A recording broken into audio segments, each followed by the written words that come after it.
Hello guys, स्वागत है आप सभी का आज की एक नई स्टोरी के अंदर। आज की हमारी हिंदी कहानी है, जो कहानी का टाइटल है सास को हुआ अपनी भूल का एहसास। ये एक हिंदी स्टोरी सास बहू के रिश्ते पर बनाई गई है। आपने सास बहू की कहानी पढ़ी भी होगी और अपनी जिंदगी में बहुत बार देखी भी होगी। सास बहू का रिश्ता अगर अच्छा होता है तो माँ बेटी बन जाती है।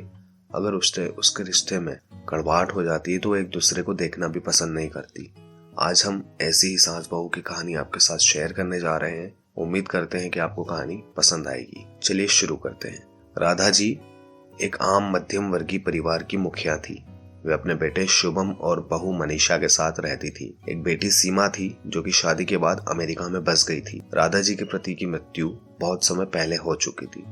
शुभम और मनीषा की शादी को भी 5 साल हो गए थे, लेकिन अभी तक उन्हें कोई संतान नहीं हुई थी। राधा जी की बहू मनीषा भी जॉब करती थी, जो कि राधा जी को बिल्कुल नहीं सुहाता था। वे जल्द से जल्द दादी बनना चाहती थी, लेकिन मनीषा और शुभम यह अच्छी तरह जानते थे कि अभी मनीषा का जॉब करना कितना जरूरी था। राधा जी अपने बेटे शुभम को इस बारे में बात करती तो शुभम किसी न किसी बहाने बात को टाल देता था। इसलिए वह मनीषा को ही परेशान करने के बहाने ढूंढती रहती थी ताकि वह अपनी जॉब छोड़ दे। और अभी कोरोना काल में मानो उनके मन की मुराद पे पूरी हो गई थी। हालांकि वे दिल की बुरी नहीं थी, लेकिन पोते की चाह में ना जाने वे ऐसा कर जाती थी। अपनी हमउम्र सहेलियों को दादी बनता देख उनका मन दुखी हो जाता था। उस दिन भी घर में एक ऐसा ही कुछ हुआ। काम की वजह से ऐसा ही हुआ। मनीषा देर तक सोती रही और राधा जी को अच्छा खासा मौका मिल गया था। तो राधा जी कहती, हे बहू, अभी तक सो रही हो? पता है सुबह के 10 बज गए हैं। शुभम बेचारा कब से उठकर ऑफिस के काम पर लग गया और तुम हो कि अभी तक सोई पड़ी हो। चलो अब उठकर सबके लिए चाय नाश्ता बना लो। मुझसे कुछ नहीं हो पाता, वरना मैं तुम्हारे भरोसे कभी ना रहती, खुद ही कर लेती। बहू मनीषा कहती, सॉरी माँ जी, वह देर रात तक काम चलता रहा, इसलिए सुबह सुबह ही सो पाई, इसलिए समय का पता ही नहीं चला। आप चलिए, मैं जल्दी से आती हूँ। हाँ हाँ ठीक है, मेरा कुछ नहीं, शुभम का ही देख लो, उसे कुछ चाहिए तो नहीं? कब से उठा है बेचारा। हे भगवान, मुझे जल्द से जल्द ठीक कर दे ताकि मैं अपने बेटे का ध्यान रख सकूं।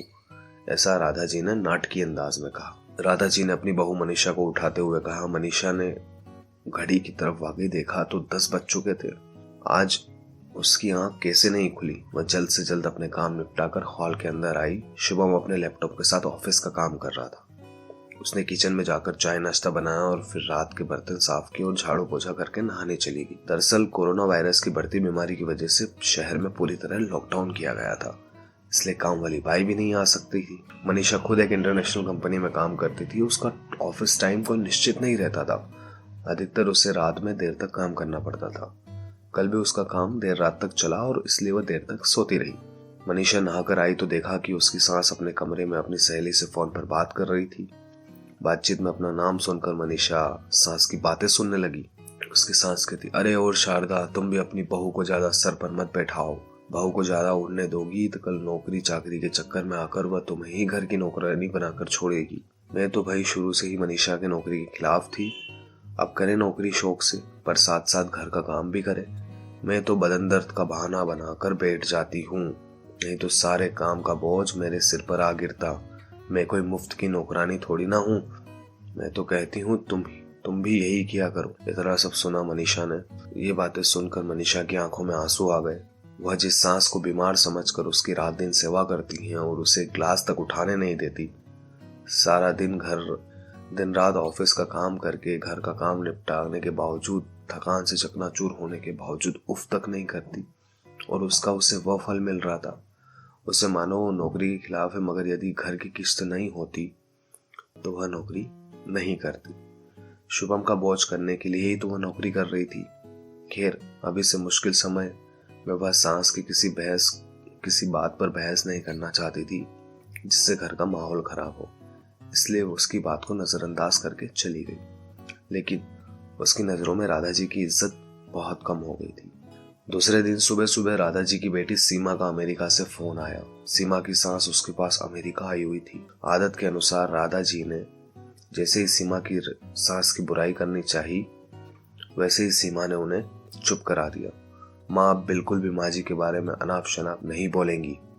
पता है वो आपके चक्कर में आकर मैंने उनके साथ कितना बुरा व्यवहार किया था, लेकिन आज मुझे उनकी कीमत का पता चल गया है। तुम तो उनके यहाँ आने के इतने खिलाफ थी, मगर आज वे यहाँ आ नहीं होती तो हमारा क्या होता। तुम्हें तो पता ही है मेरा नौकरी करना कितना आवश्यक है।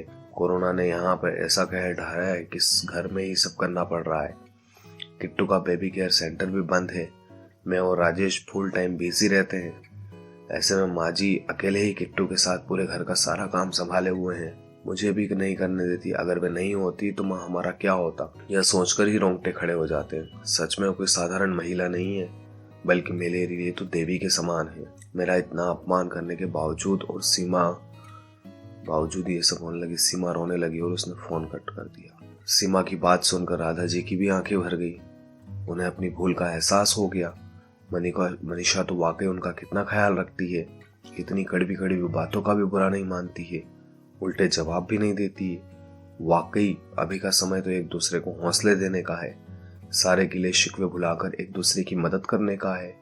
तो फिर वे स्वार्थ में कैसे अंधी हो गई थी, इतना कैसे गिर गई थी। ऐसे मुश्किल समय में अपने परिवार की सहायता नहीं कर सकती।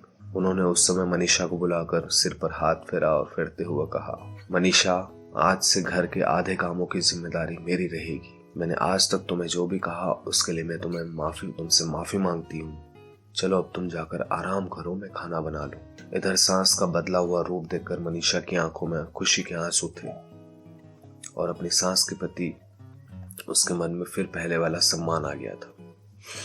तो यही एक कहानी थी छोटी सी दोस्तों। शायद हमारे जीवन में कितना भी मुश्किल समय क्यों नहीं आ जाए, हमें एक दूसरे की अहमियत का पता चले, अपनी गलतियों का एहसास होने और आगे बढ़कर माफी मांगने से वाकई कोई इंसान छोटा नहीं बल्कि बड़ा होता है, ठीक राधा जी की तरह। उम्मीद करता हूँ इस स्टोरी से आपको कुछ सीखने को मिलेगा।